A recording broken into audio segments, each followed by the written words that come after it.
The Lowe Post is brought to you by Goodyear, helping you discover the road ahead. Goodyear, more driven. And now, the Lowe Post. Welcome to the Lowe Post podcast, where before we bring on the one and only Stan Van Gundy, I want to address what happened in the Nuggets-Clippers series, because 48 hours later, I am still digesting it. I don't remember 3 consecutive games quite like that in following basketball. And they were all similar, but it got worse and worse for the Clippers. And it ended up in Game 7 with just an absolutely unconscionable performance. Kawhi Leonard and Paul George combining for 0 points in the fourth quarter that defined their season. Some open looks missed, but also some open layups missed. When we talk about a make-a-miss league, we don't normally talk about layups. It was absolutely stunning how incoherent and disorganized, and by the end, out of it, just flat out of it, the team that many of us, including me, picked to win the NBA championship season looked. And the first thing you need to do is credit the Denver Nuggets, because for a team to become broken like the Clippers were, somebody has to break them. And the Nuggets broke the Los Angeles Clippers. They actively broke the Clippers. The Clippers did not self-destruct on their own out of nothing. It took a team that was fearless and hungry and confident and ultra-skilled to break them. And that centered around Nikola Jokic. And it's time to recognize what Nikola Jokic is in the playoffs. An absolute, flat-out superstar. Here are Nikola Jokic's numbers through 2 playoff series. And by the way, there are 2 playoff years. And of course, since every series goes 7 games for the Nuggets, that's 28 playoff games. 25 points, 12 rebounds, 7 assists, on 51, 42, 84 shooting. That is absolutely ridiculous. The most common comparison for Jokic, I think, since he came into the league has been Marc Gasol, and you get why, sort of, with apologies to both, sometimes a little bit, pudgy-ish. I mean, pudgy by like basketball standards, not human standards. Big guys who don't really jump and are savant-level passers. But I think Jokic is becoming... Well, first of all, Jokic is his own player. There is nobody like him. But I think in terms of what he is in the playoffs, he's almost becoming more like Dirk Nowitzki. And I say that because he's the big guy for which there is no answer. If you put a slower center on him, in the playoffs he decides to just rain threes. 42% career on many more attempts than in the regular season. If you put a smaller guy on him, faster guy on him, to run him off the arc, he goes into the post and just destroys you. Just eats you alive. Pass out of double teams, shoot floaters, layups, whatever. Trap Jamal Murray on the pick and roll. He's shooting floaters. He even has, to credit the great Adam Morris, he even has the Sombor shuffle, which is his equivalent of Dirk's one-legged fadeaway. He has every shot. He shoots well from everywhere. He's good at all of them. And he's the best passing big man of all time. He completely broke the Clippers. He panicked the Clippers. They went from one defense to another defense to another defense to just shrugging their shoulders and giving up because they had no idea what to do against Nikola Jokic. It was an absolutely incredible performance. And that is what he's becoming. Even more similarly to Dirk, the Nuggets have quietly emerged as one of the best crunch time teams in the league.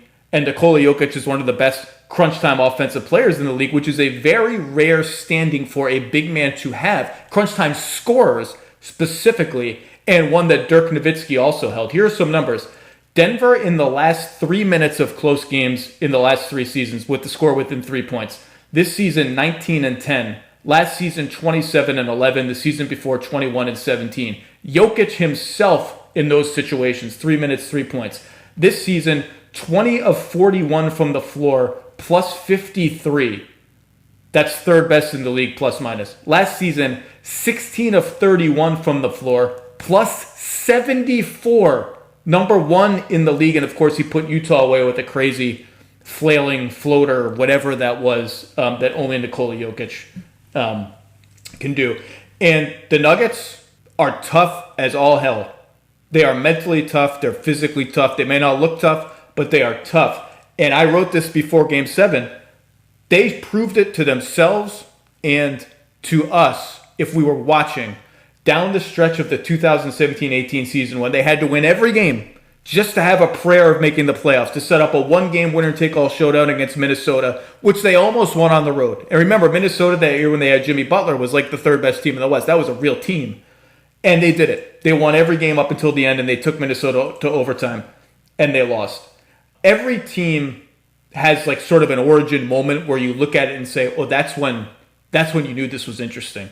Like for the Warriors, it was that 2013 playoff series against the Spurs where they're like, oh my God, they're kind of scaring the Spurs. They took the Spurs to 6 games. It might have gone longer had Andrew Bogut not gotten hurt.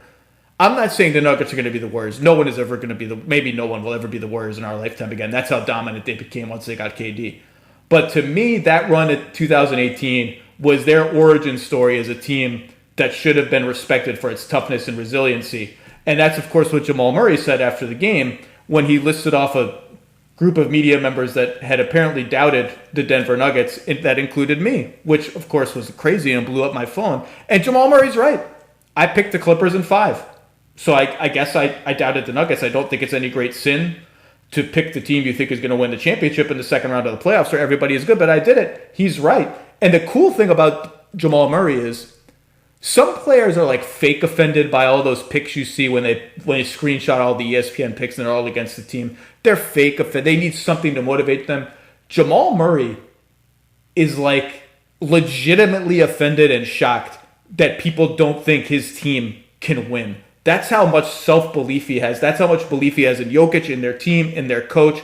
There is something amazing going on in the culture in Denver. I credit Mike Malone, Tim Connolly, Jokic, Murray. It starts at the top when those things, the Kroenkes, I guess, it starts at the top when those things are going on.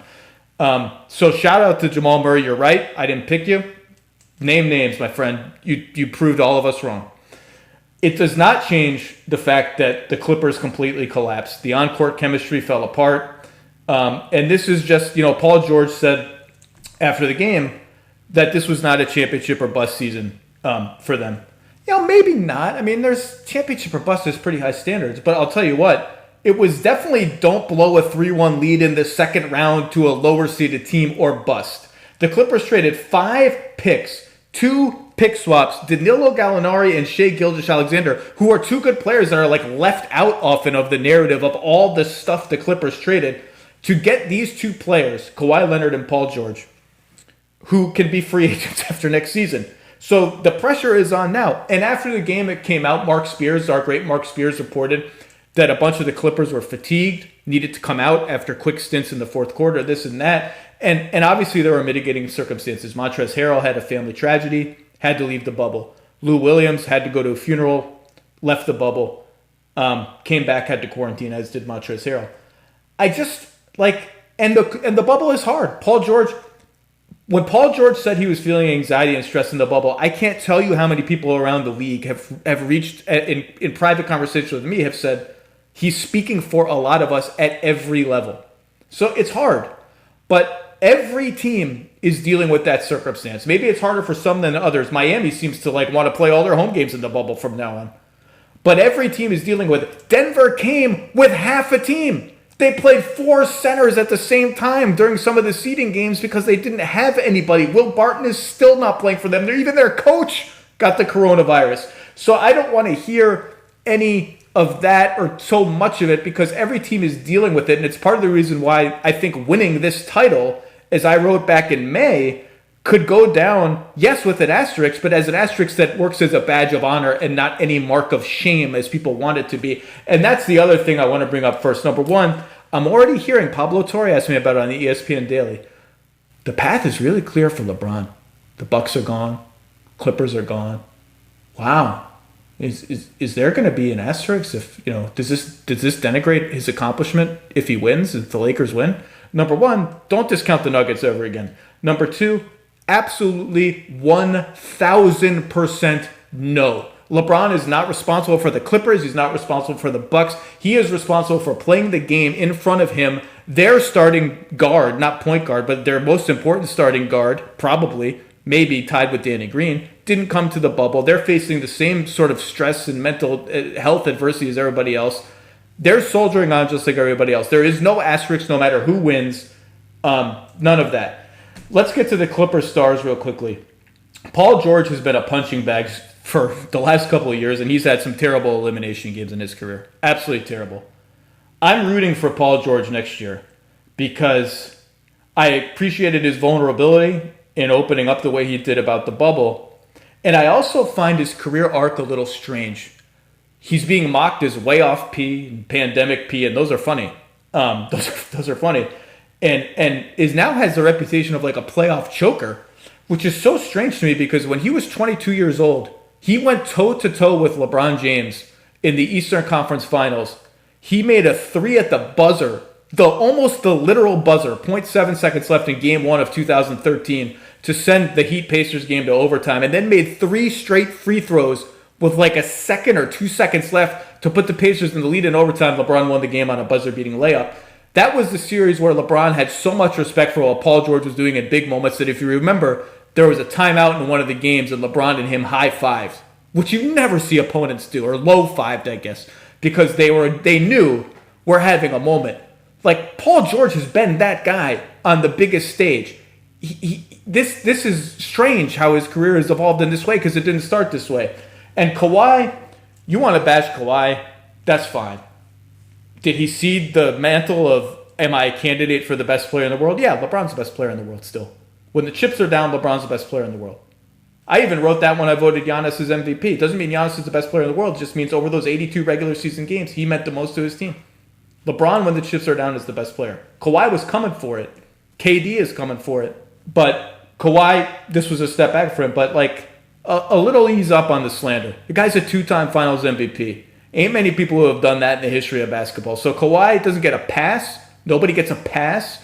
But let's not forget the stuff that he has done before, including in playoff runs where he wasn't the Finals MVP, like 2018 when he was destroying the super team Warriors in Game 1 before Zaza stepped on his foot.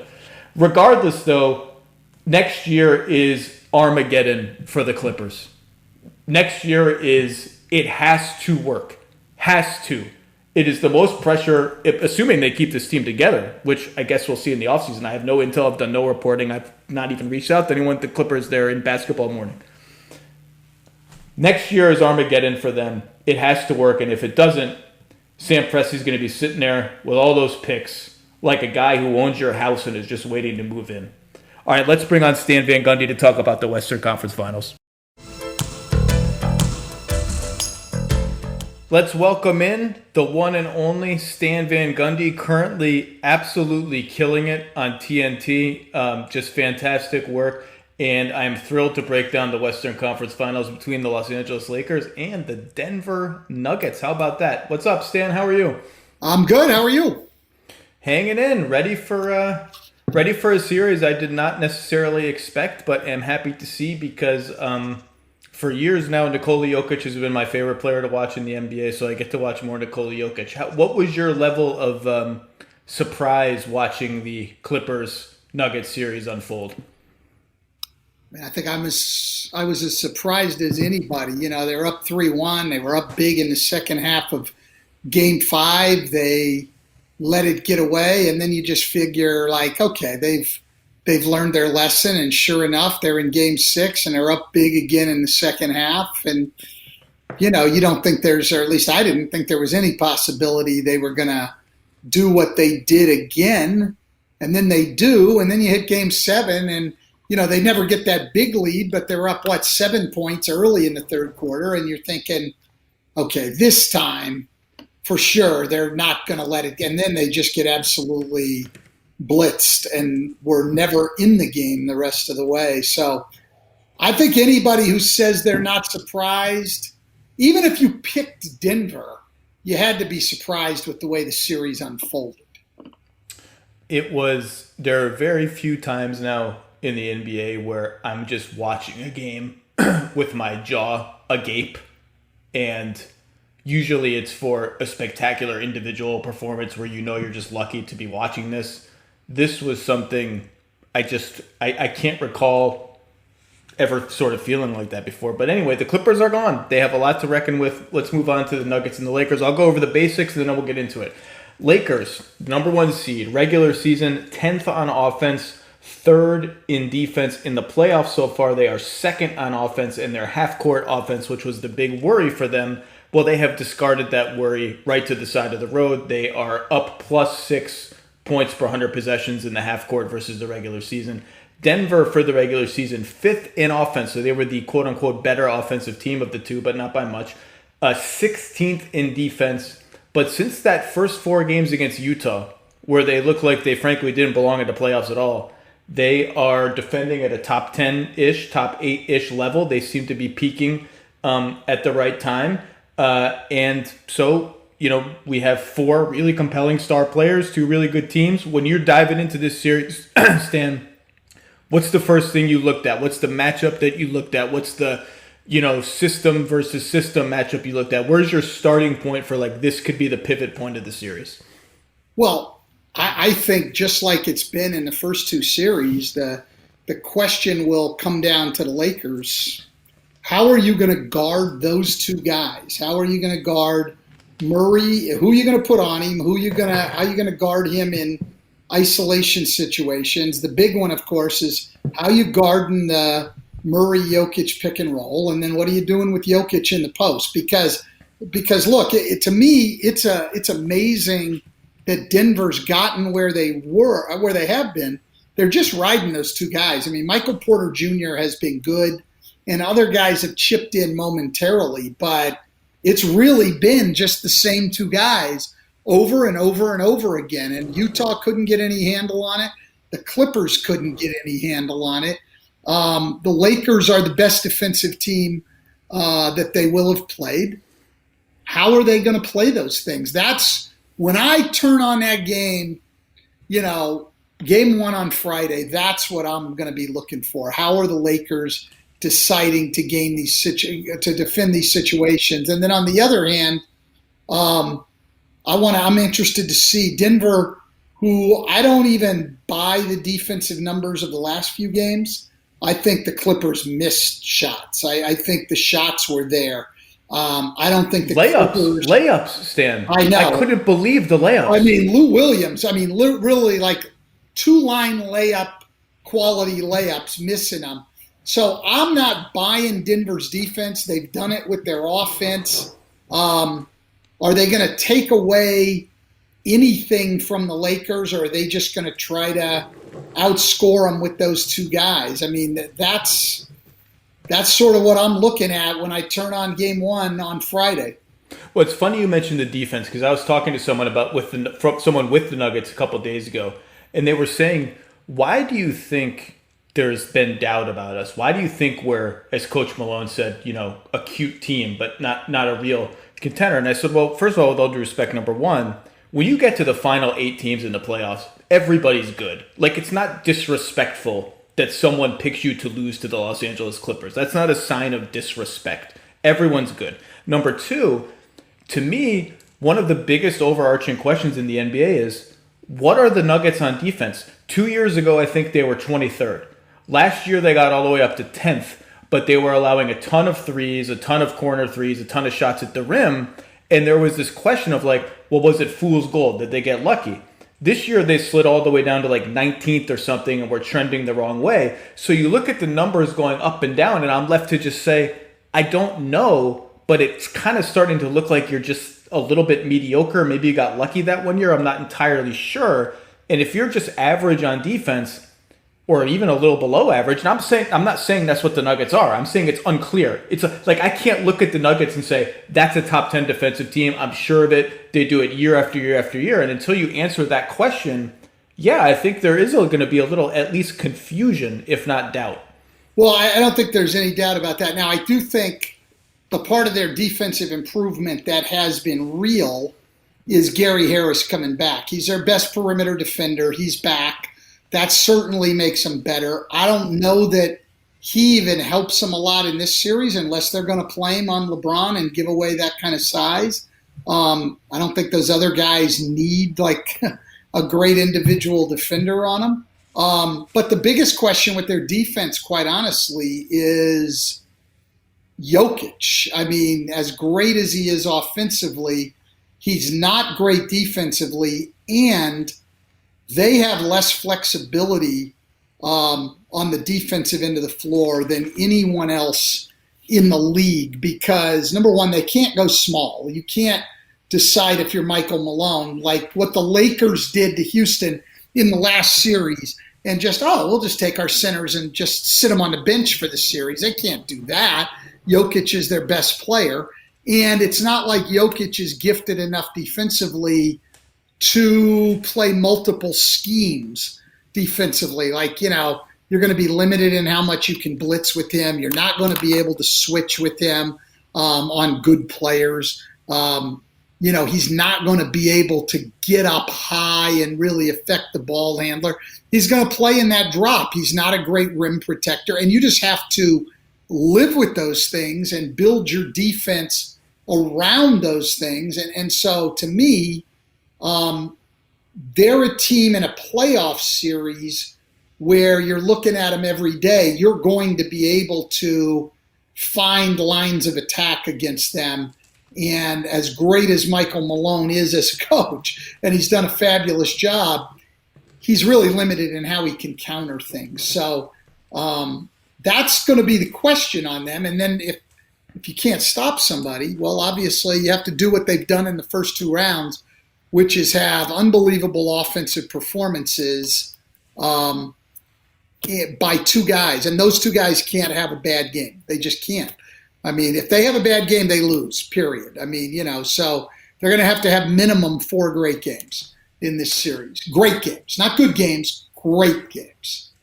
Yeah, I mean, they survived Jamal having just a so-so series against the Clippers until Game 7 when he detonated. But Jokic was so good all the way through that it didn't matter. So you've hit on a couple interesting things there. Jokic is really interesting to me because I don't really think he likes playing like Brook Lopez defense because he just can't stop anybody. They get a runway and they just go over and through him. I like him. They've often played a very aggressive scheme where he's like up at the level, maybe even higher. That has always been a little too risky for me.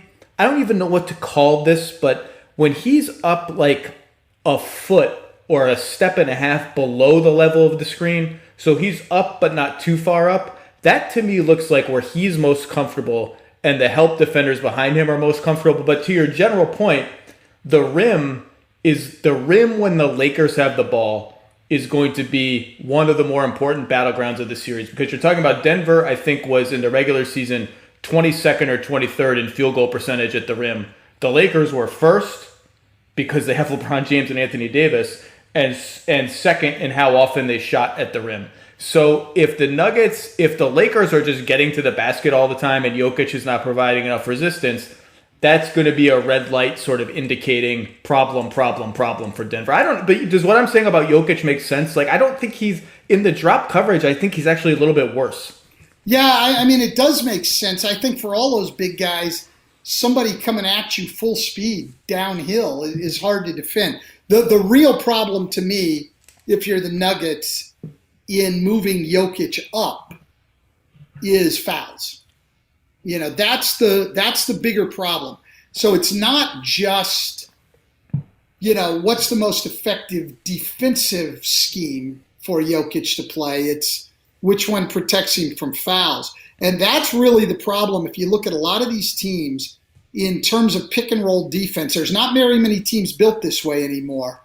But if you're Denver or Philadelphia, somebody whose offense centers around your center, and we don't see that much anymore, your options defensively become limited because of the concern about fouls. In other words, the Lakers are going to go out there with JaVale McGee and Dwight Howard, and even if both of them fouled out in the first half, who cares? Really, the way they play, they didn't even play them against Houston. Yeah.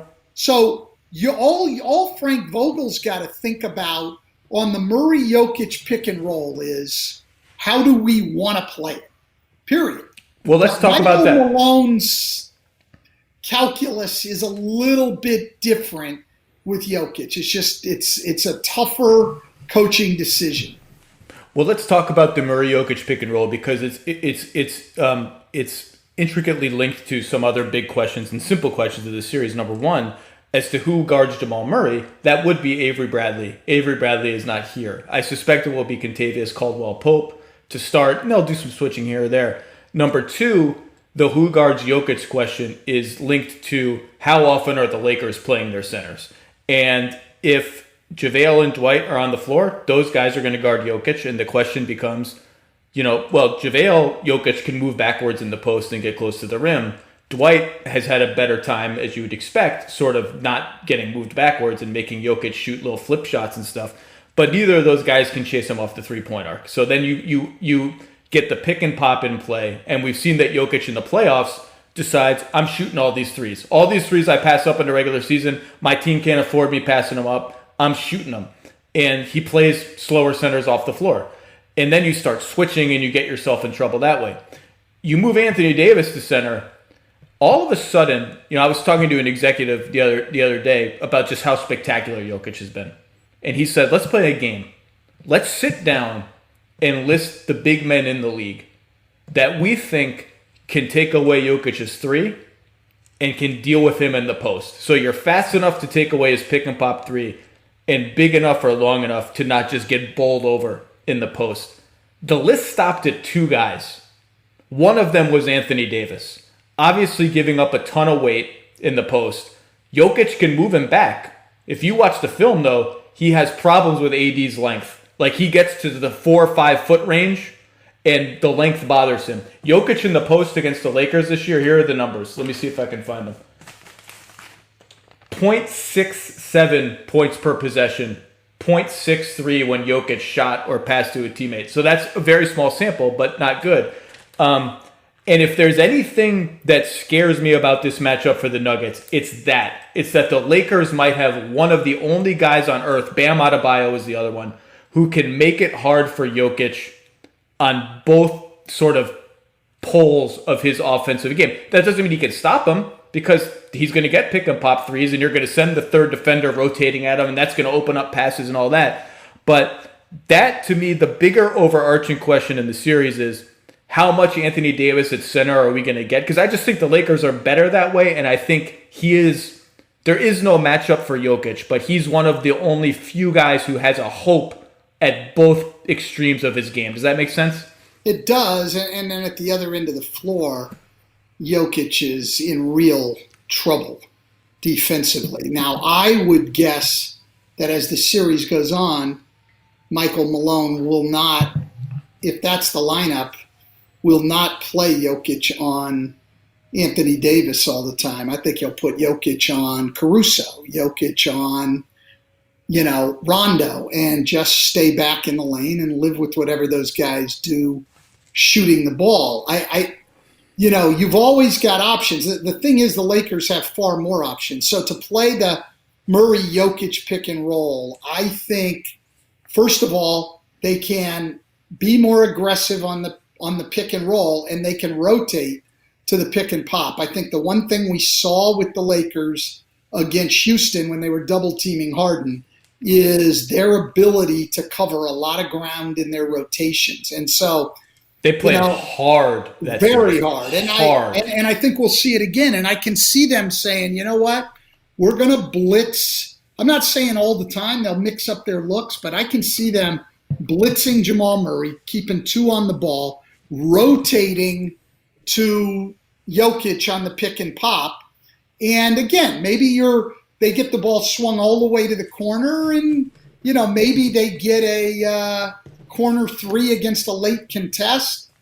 I just know I saw what the Lakers did to Houston, where it was, we're going to come at James Harden, and whatever else happens, we're going to deal with it the best we can. I think you're going to see that same approach from Frank Vogel and the Lakers against Murray and Jokic. We're gonna come at these two guys. We're gonna take them out. This is how we're gonna play the pick and roll. The other option Frank has on the pick and roll that I think we'll see at times late in the game is LeBron James on Murray, not throughout the whole game, Anthony Davis on Jokic, and switch the pick and roll if they're getting hurt on rotation. So they have, the Lakers, the way they're made up, especially defensively, being able to play big or small, they've got a lot of options. Now, The thing I don't like, and it'll be interesting to see what Frank Vogel decides on this, and not just because of the numbers you just shared, just from generally watching him during the year, I don't want to double team Jokic in the post. I will live with whatever he does in the post. And what I'm going to really emphasize off the ball is our body position playing cutters. When the ball goes to Jokic, Anthony Davis, Dwight Howard, JaVale McGee, Markieff Morris, whoever it is, they are on their own down there. And everyone else is going to focus on their man. You're not going to be turning your head and getting lost on a cut, and you're going to play between your man and the basket. Here's the thing with Denver to me. You've got to – Murray and Jokic are Murray and Jokic, and they're going to score some points. They're involved in every play. You can't give them the cuts. You've got to take that away. All those cutting baskets they get with Jokic, those have got to be out. I would work really hard on, that ball goes to Jokic anywhere on the floor, anywhere, not just in the post. The ball's with Jokic, the other four guys, your job is take away the cut. You're not thinking help on Jokic. That guy's on his own one-on-one, and the best thing we can do is have Jokic shooting any kind of two-point shot. We're not giving him any of these cuts. The amazing thing about the cuts is they're often not open. They're not open by the way we conceive of things being open. There's no passing lane. The defender's right there. But Jokic is so good and so smart and so confident in his accuracy that in his mind, it's open as long as the defender is not looking at the ball. The defender can be draped on Monty Morris. It doesn't matter. He's throwing the pass because if Morris knows it's coming and Morris's defender doesn't, to Nikola Jokic, that means it's open. I'm not even sure what you're supposed to do as a defender, except you've got to be right in stride with your guy, but also be looking at Jokic. That's really hard to do. It is, but I think, again, it's body position and technique, and you're not, in my opinion anyway, you're not trying to be between Jokic and the cutter to take away the pass. You're trying to be between your man and the basket and to block the cut to the rim. That is my thinking. I'm not going to think I'm going to take away the pass. That dude will make any pass in the world, and he needs about, 2 inches to get the ball through. He doesn't even need a basketball size amount of space to fit a basketball. So I'm not going to try to think that I'm going to steal his passes or anything else. I'm going to take away the cut, and it's your body position on the cut. Some of the cuts that Jeremy Grant was getting, to me, against the Clippers were ridiculous. He was simply feeding the post, running his cut through the elbow, and getting the late pass on the other side of the rim. And I'm saying it's terrible body position on the cut, and there's nobody pulling in from the weak side. I'm not that worried about, maybe other than Michael Porter Jr., I'm not worried about him throwing the ball out on the weak side and any of that. I'm taking away the cuts if I'm the Lakers. So, I just don't think with Denver, as good as they are, you just can't let those two guys, Jokic and Murray, beat you. I don't think they've got enough else to beat you if you can limit those guys. And particularly things like that where, it's Jeremy Grant scoring, but it's Jokic that's beating you. You got to take that and I think the Lakers will. I think that their game plans against Lillard before he got hurt, after game one. It's funny, game one's been a problem with them, but then after that they sort of figure it out. But I think their game plans have been really, really good. I think they see themselves as a defensive team. I think they trust what they're doing as a team, and they've got the flexibility to play a lot of different ways. I believe totally in the Lakers' defense, particularly seeing them in the Houston series. I'm still not a believer in their offense. I know it's been better. I don't think I don't think either Houston or the Clippers took away the strengths of the Lakers at all. You mean the Blazers? Houston or the Blazers? I mean the Blazers. Houston or the Blazers. I mean, Houston is ridiculous. I mean, you can't be giving those teams close to 70 points in the paint. A Laker team that struggles to shoot the ball, like close down the paint and see if those guys can beat you for the outside. I mean, you just can't get worn out in the paint. And I'm anxious to see with with Denver, if they just take a different take, I'm not saying Michael Malone would say this to his team, but in thinking like, hey, well, look, we're limited in what we can do because of Nikola. We're not a great defensive team. Obviously, we've got to play really hard, do the best we can. But what we're going to focus on 3 things with the Lakers: getting back, which is one of the things Denver did well during the year. They didn't do a great job defensively, but they didn't give up a lot of fast break points. We're going to close down the paint. I mean, to the extreme, to the Milwaukee Bucks extreme of we're going to take away the paint and we're not going to foul. And if you take away the paint, that's easier to do. And if the Lakers are going to have a good offensive series against us, they're going to have to shoot the ball well, which I'm not sold that they can do. I know they shot it pretty well in the last series and the whole thing. Listen, when you're rolling over somebody in 5 games and they're not competing any harder than Houston did, it's easy to shoot the ball when you have a margin for error. There's no pressure on you.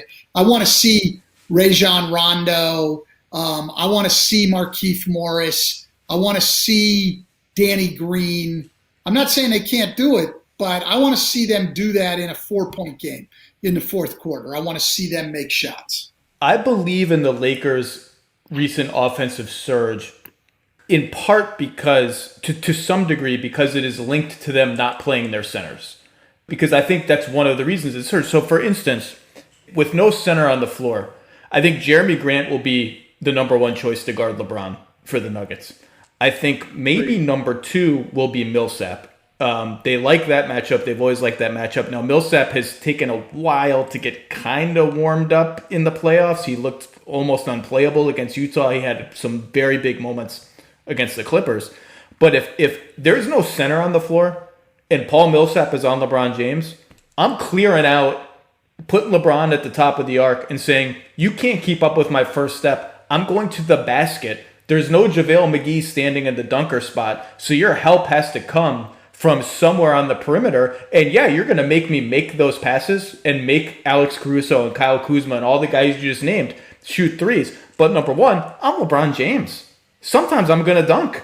I'm maybe the greatest player ever. You're not going to stop me. Number 2, those guys are going to hit some shots, and if they don't, they'll drive and kick, and someone else will get a better shot. But to your other point, when they put Davis at center and Jokic is guarding him, if and when Jokic is guarding him, because that matchup did materialize in the regular season, and as you said, maybe they get gimmicky and try to hide Jokic on a Caruso, Rondo, whatever, but that matchup's going to happen.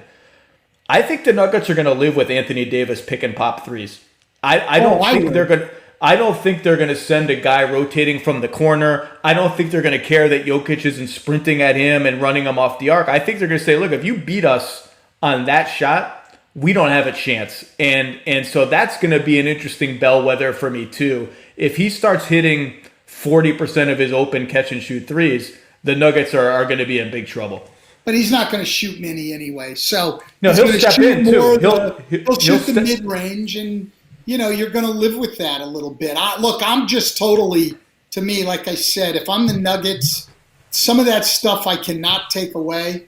I'm going to get back. I'm going to try to shut down the paint, and I'm going to keep them off the line. And you got to beat me with jump shots because, there's 2 questions. Like, number 1, in any series or in any game, like you can't take away everything. What's most important to take away?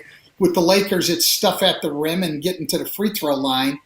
And number 2, to me, is what can you take away? And I think the Nuggets are limited in what they can take away. If they're going to try to get out and take away a little bit of everything, try to get out on all the 3-point shots and everything and spread out their defense, Now the ball's being driven, and now they're not taking away anything.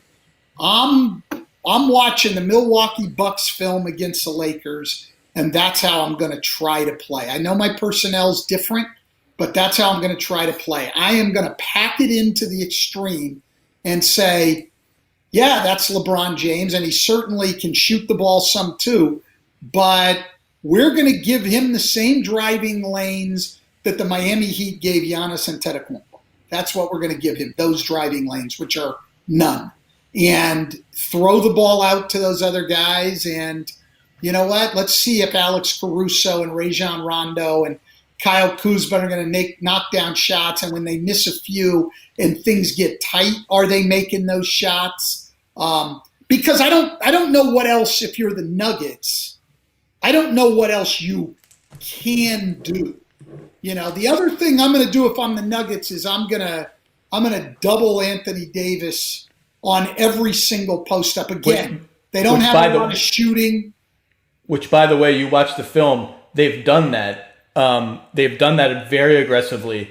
And because they want to make him a passer, I don't think they believe his passing is dangerous enough to hurt them.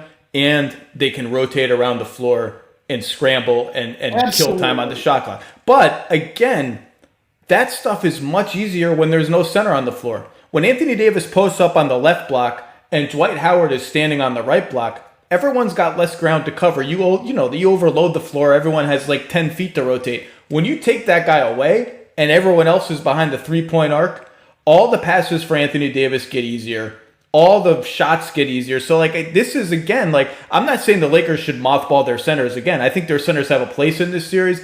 I just think the deeper you get into the playoffs, the better teams you're playing, the smarter defenses you're playing, it just gets harder and harder and harder to play with a scrunched-in floor.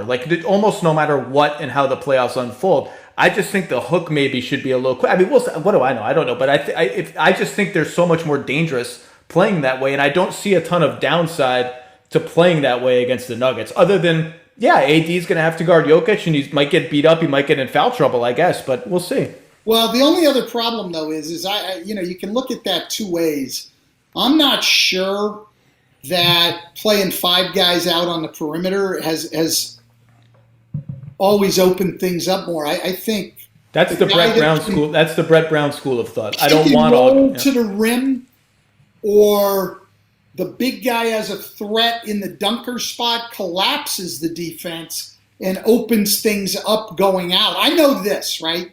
If you're not going to have a big in the game, then they've got to get some very good timely cuts when Davis has the ball or the Lakers are coming off pick and rolls. Because if they stand around the perimeter, they just don't have enough guys, to me, around the perimeter that I'm scared of shooting the ball. I'm not saying they're bad shooters, but they don't have, first of all, they don't have a single guy on the Lakers that's just a sticker. We can't give him shots. They don't have one guy like that. And they've got a lot of guys who are below average shooters who can, get on a streak. Who's scaring you on that team? I mean, their best shooter is KCP, and he goes up and down. I mean, who's scaring you? This version of Danny Green? Depends how open the looks are, I guess, right? Yeah, but you're not. I mean, obviously you're going to try to close out, but I'm not running by people. I don't know. If I'm playing the Lakers, I'm the Denver Nuggets. To me, again, listen, as a coach, what you'd like to do is take away everything. But this Denver team is limited on the defensive end of the floor personnel-wise. So you just don't have that many different things you can do. I'm going to take away what I can take away, and I'm going to make them make enough jump shots, and they've got to do it at least 4 times in the series. That's how I'm going to try to approach it. I don't buy the Lakers half-court offense. I think they've been up in the playoffs. Listen, in the bubble, they were horrendous offensively. Then they played a terrible defensive Portland team in the first round. I mean, so throw those numbers out the window, because Portland even in the bubble when they made their run to the playoffs, none of it had to do with defense. Terrible defensive team. But great Twitter team. Great Twitter team. That backcourt on Twitter the other night was as good as NBA Twitter has ever been. But they play no defense. Okay? And then they were missing Zach Collins, who is maybe their best defender. So they were terrible. And what we found out about Houston's defense is it was more Oklahoma City's offense than it was Houston's defense. I mean, for them to just decide we're not even going to try to help on drives and stuff. So the Lakers haven't played anybody defensively yet. Listen, I love the Lakers. I love the intensity they're playing with. LeBron and AD are the best combination in the league, certainly that's left. There's a lot to like, but I don't buy their half-court offense if you can do something to limit the ball from coming into the paint. I don't buy any of those other guys as interesting. threats. Interesting. You're a little more pessimistic than I am, and them spacing the floor is maybe optimistic about their half-court offense, but we'll see. So I like to think of these series sometimes like, let's boil it down, let's make it simpler, particularly when you have star players. What are the matchups? So if I'm the Nuggets, I'm probably going to open the game with Grant on LeBron, Millsap on Davis, and Jokic on JaVale. Right? That's probably how I'm going. Then the question is, well, what happens when they take their centers out of the game? And then, well, Jokic probably has to guard AD a lot. I want to keep Grant on LeBron. That's my best option on LeBron, I think. Well, then who's Millsap guarding? Can he hang with Kyle Kuzma? In theory, yeah. But when they get the ball popping, it gets a little harder.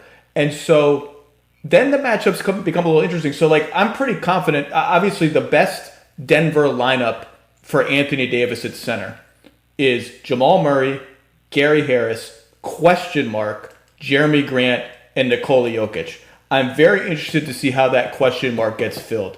It's tempting to say Torrey Craig because he looks like he should be able to guard LeBron. No one can guard LeBron. He looks like a reasonable facsimile of someone who could maybe not get humiliated by LeBron. He can't. He's actually better against Damian Lillard point guard types than LeBron just bowls him over. Big wings bowl him over.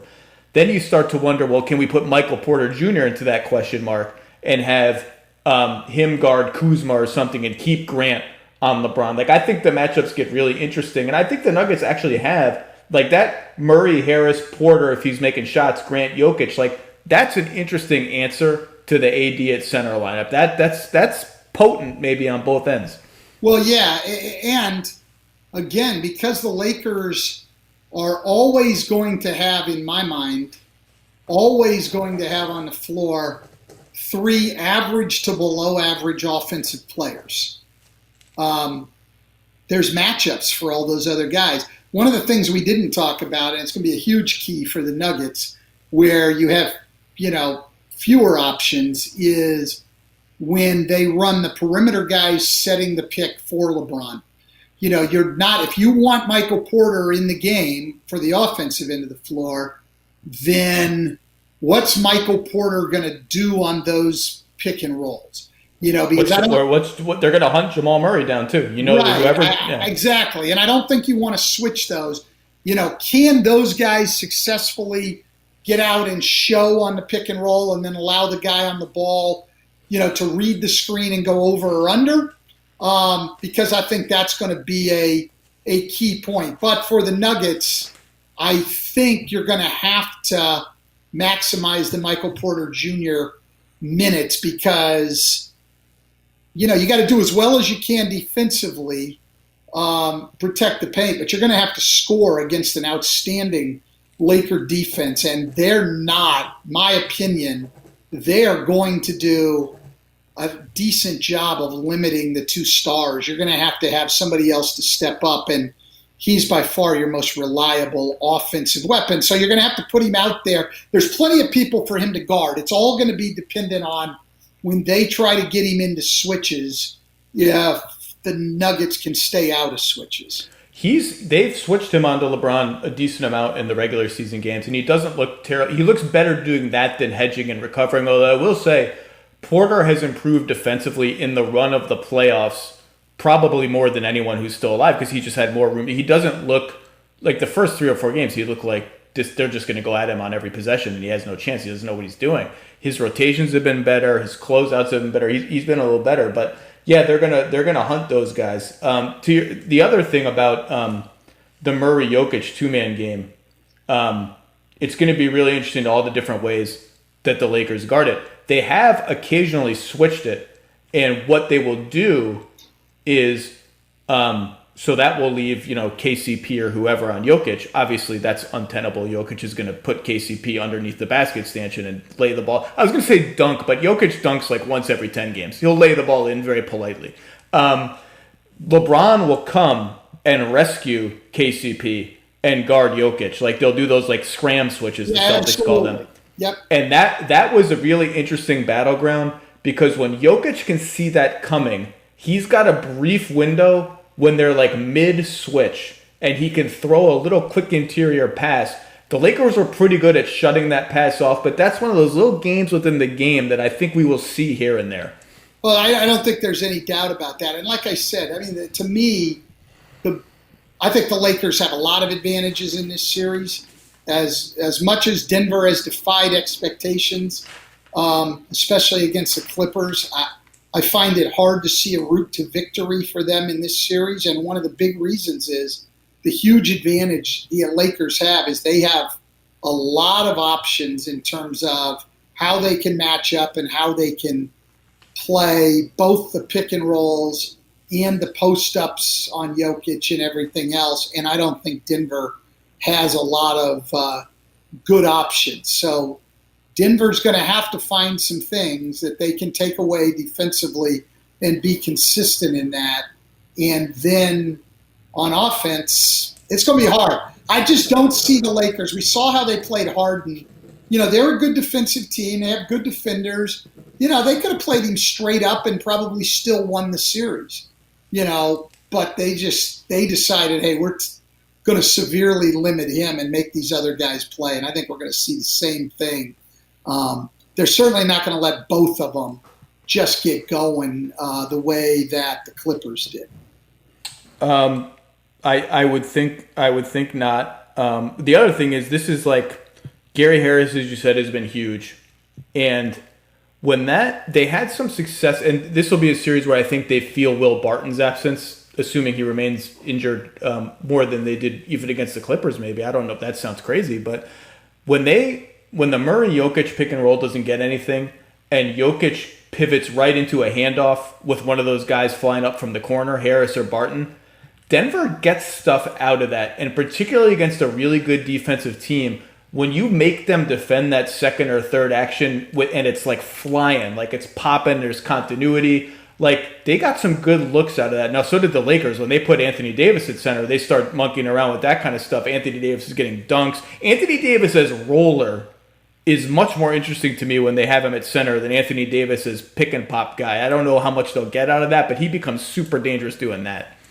Well, there's no question on both of those things. I mean, anytime you can flow and do it well into your second and third options, you're a lot harder to guard, and you're a lot easier to guard if you're going to be a one-option team. There's no doubt about that, and I agree with you on Davis as a roller. But again, if I'm the Nuggets, I'm committing hard to take that roll away. I'm picking him up on the roll. I am just not going to worry about those guys on the perimeter. I'm not saying I'm not going to try to get there, but my first, second, and third priorities are going to be to take away the paint.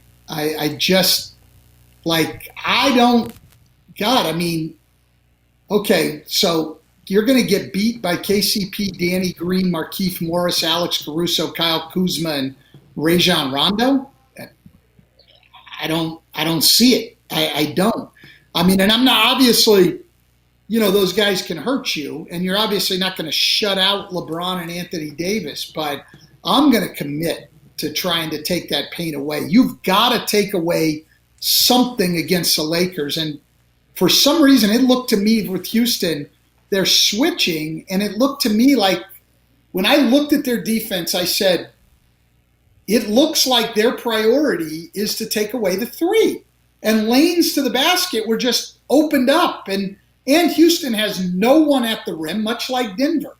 There's no one going to challenge. And I mean, I'm watching LeBron James make right-handed drives from the three-point line to the rim and laying the ball in the basket. I know this, Zach, you're not winning if that's what you're giving up. Yeah, you've seen enough of that over your years in the Eastern Conference. It's Not that he hard. did it against you like more than other teams, but like you've seen enough of LeBron in your coaching career. Absolutely. And listen, I've always said this about LeBron. Like, he'll get going every once in a while, and he's shot the ball very well in the playoffs so far, and he'll get going from three. And I would always, people are like, you got to get out. No, listen. I mean, you're picking your poison. And so they say, well, what do you do if LeBron makes 5 or 6 threes? I said, you lose and you move on to the next game. Like, you just don't. On the great players and on the best offenses in the league, you can't take it all away. So, who's had in your coaching career? Who had the outlier shooting game that annoyed you the most? Like, was there a game where like Rondo had 8 threes against you or something? Like, there's got to be a game where you're like, this guy's really going to keep doing this. In the NBA, I was in Detroit, and Marcus Smart hit 6 threes on us. And this isn't even this version of Marcus Smart. This was early Marcus Smart, and when he was shooting like 25% from 3, and he hit 6 in one game. But the worst I've ever had, in the last game at Wisconsin before I got fired when I was in college, we're playing Indiana, and Andre Patterson, you'll remember him, he played in the league. Currently works for the Cleveland Cavaliers. Andre Patterson hit 4 threes on us in a game that went to the last shot. He hit 4 threes against us, or we would have beaten him for the first time in like 20 years at Wisconsin. He hit 4 threes. For his career, Zach, he had 4 threes. Every one of them in our game. Every one of them. So how hard is it as a coach when that's happening to continue to tell your players, we are not changing anything, ride it out? It's only a 48-minute game. Like, it's not like you have infinite time to ride out the math, but is that hard to stick with it? Well, it's not as hard to stick with it as a coach. But for players, it's really, really hard. I mean, you see it all the time, right? Like, and I'm talking about before the year. Now, obviously, Jokic has shot it well in the playoffs, but during the year, he's like a 30% three-point shooter. Like, not a he and Murray in the playoffs become like completely different shooters. It's crazy. But Jokic, even during the year, he'd make 1 3, and then the next 3 times he'd get guys up on a shot fake and give up the drive. People go for Joel Embiid's shot fake all the time. Drives me crazy. Dude shoots 32%, guys. Like, don't go for the shot fake. Instead, say thank you when he shoots the 3. But it is hard for players. Like, he just made a 3. I don't want to give him another one. I don't want to let him get going. It's tough. I mean, and I think in today's game, it has gotten so hard to defend. The skill level of players is so high.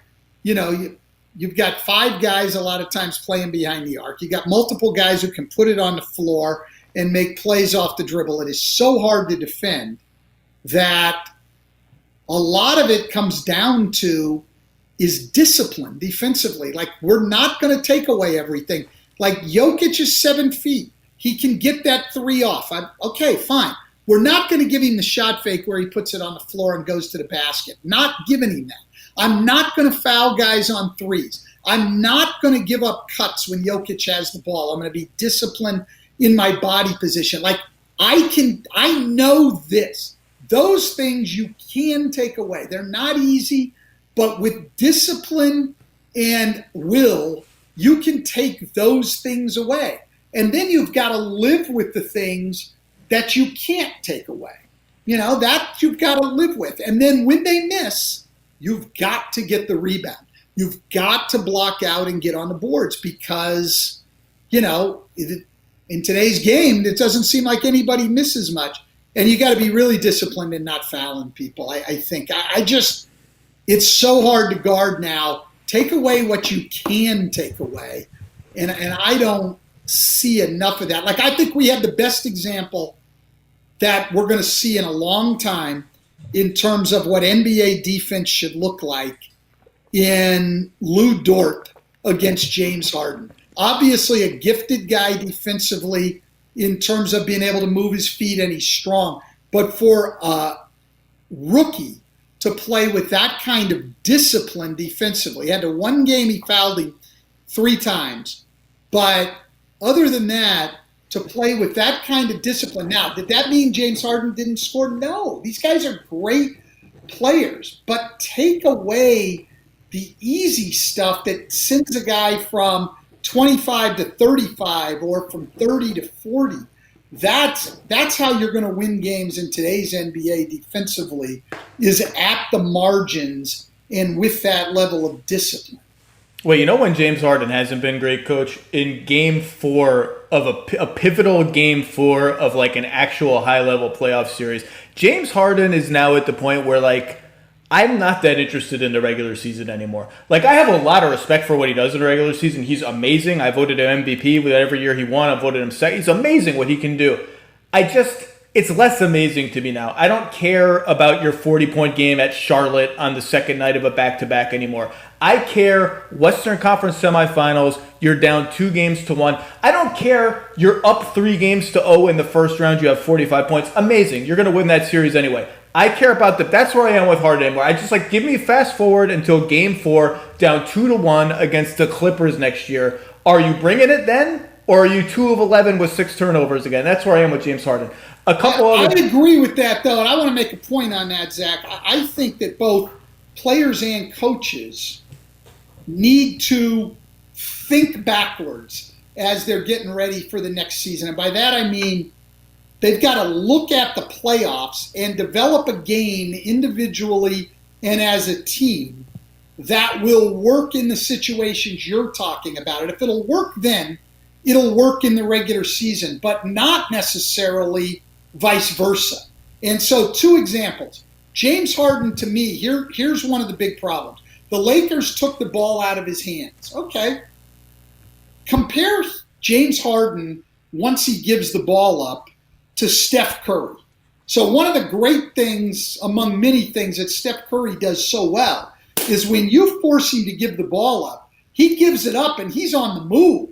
He's on the run, flying around. He's hard to guard off the ball. James Harden gives the ball up and stands there. The possession is over for James Harden. James Harden has to make that change. He has to be willing to move without the ball and change his offensive approach. The Milwaukee Bucks, listen, even if he shoots it a little better, the stars now the guys who can be go-to guys in the playoffs, they can all go get their own shot off the dribble against good defense. And even when you can't create space, they can rise up over the top and knock it down.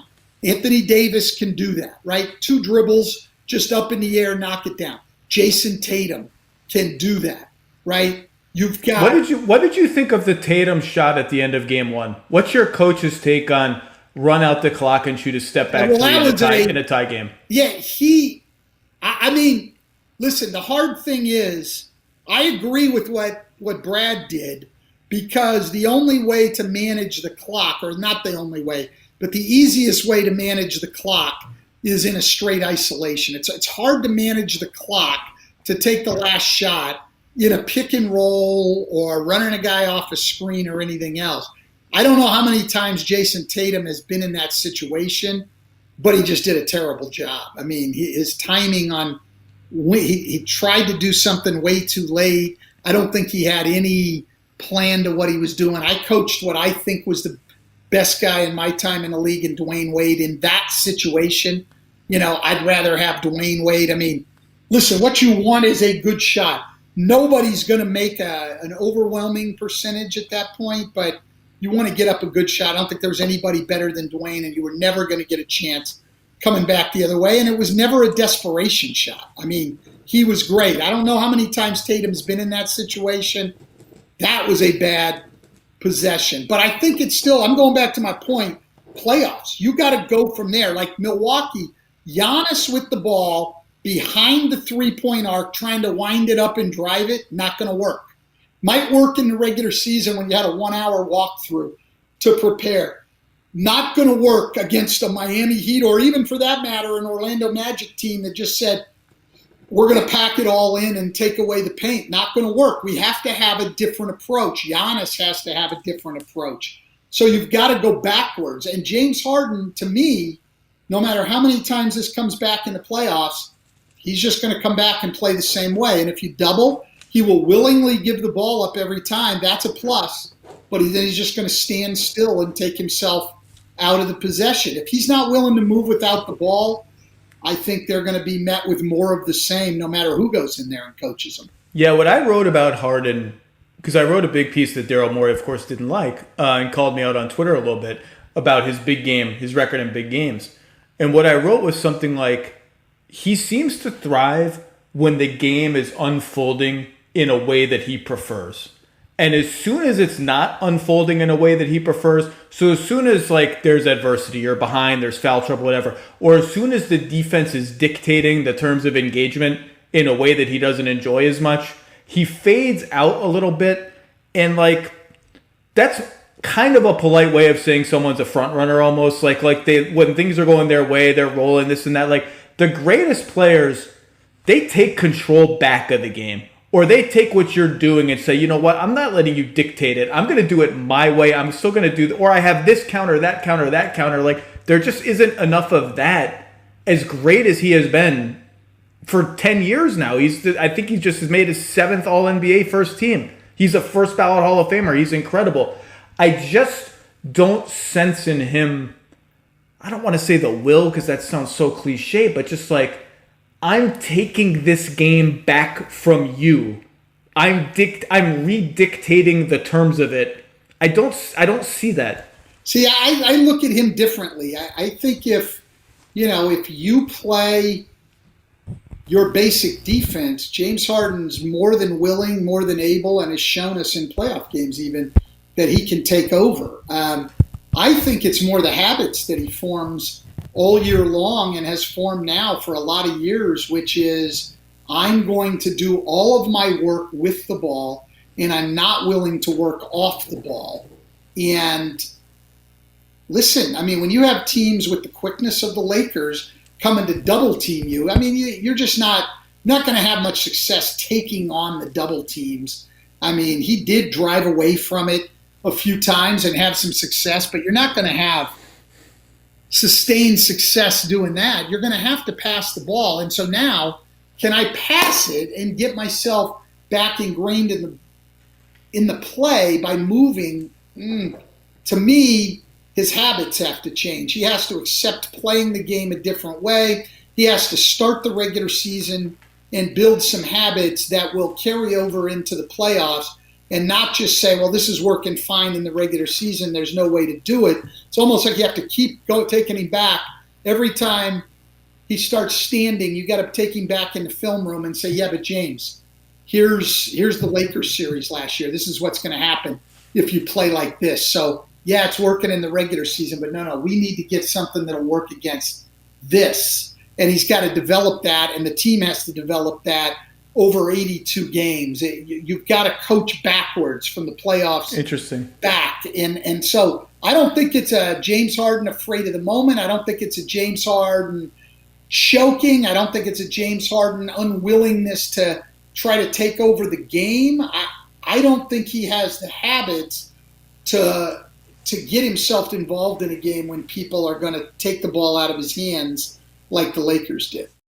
3 more quick numbers, then I'll let you go on Nuggets, Lakers. Number 1, Denver was like 9th or 10th in transition defense in the season, according to Cleaning the Glass. That's always important against the Lakers. That bodes decently. Number 2, in just 25 minutes with LeBron and AD on the floor, but no center against the Nuggets, the Lakers were plus 27. So a point a minute. Small sample size may not mean anything, just bears watching. Anthony Davis in the post, 32 post-ups against the Nuggets, 1.35 points per possession when he shot or passed to a teammate who shot. That's monstrous. 1.6 points per possession overall. If those numbers are anywhere close to those figures in this series, the Lakers are going to win. I think the Lakers are. I haven't made my pick yet, but I'm going to pick the Lakers. I think they're going to win this series. But I'll tell you this, I'm not.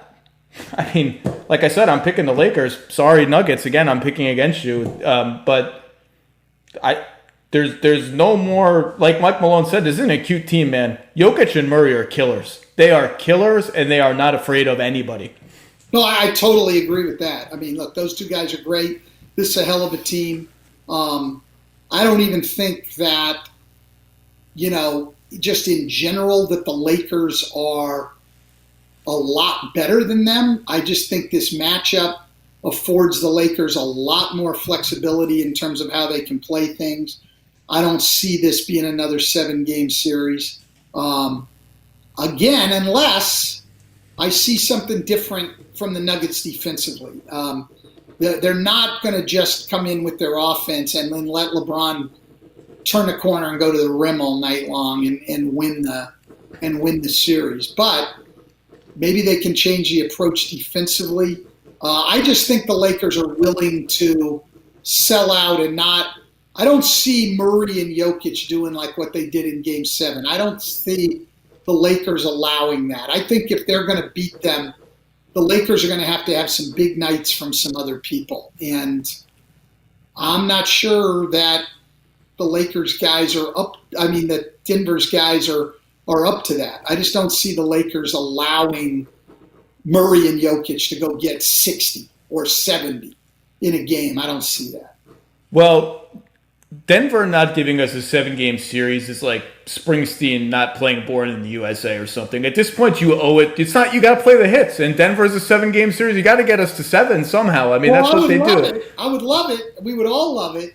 I mean, there's nothing better than those long series. And for me to see all the adjustments and things, there's nothing better. But I just think that Frank Vogel and the Lakers are going to take at least one of those stars out. I don't know if Denver's got enough other than those two guys. All right, Coach Van Gundy, you've been very generous with your time. Your analysis is it's second to none. It's been awesome hearing you on TV. Thanks for giving us some time and being generous with it. And just thanks for everything. It's been great listening to you. Thanks, Zach.